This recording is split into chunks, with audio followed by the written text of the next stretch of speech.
আসসালামু আলাইকুম রহমতুল্লাহ। Hello viewers, আমরা বরাবরের ন্যায় আজও আপনাদের মাঝে উপস্থিত হয়েছি। আমাদের সাথে আছেন মাওলানা ইয়াসিন আশরাফি সাহেব।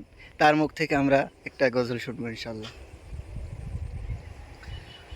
হে রাসূল, তোমাকে ভুলি আমি কেমন করে। হে রাসূল, তোমাকে ভুলি আমি কেমন করে।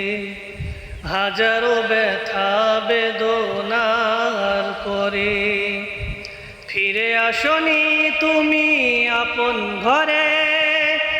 দিনের আলো তুমি ছড়িয়ে দিতে চলে গেলে মদিনায় মক্কা ছেড়ে। হে রাসূল, তোমাকে ভুলি আমি কেমন করে। হে রাসূল, তোমাকে ভুলি আমি কেমন করে।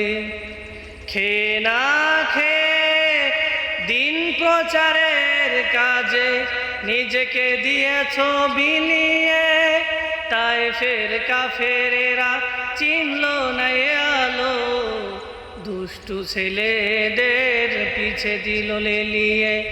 পাথরের আঘাতে ক্ষত বিক্ষত হয়ে সারা শরীর থেকে রক্ত ঝরে। হে রাসূল, তোমাকে ভুলি আমি কেমন করে।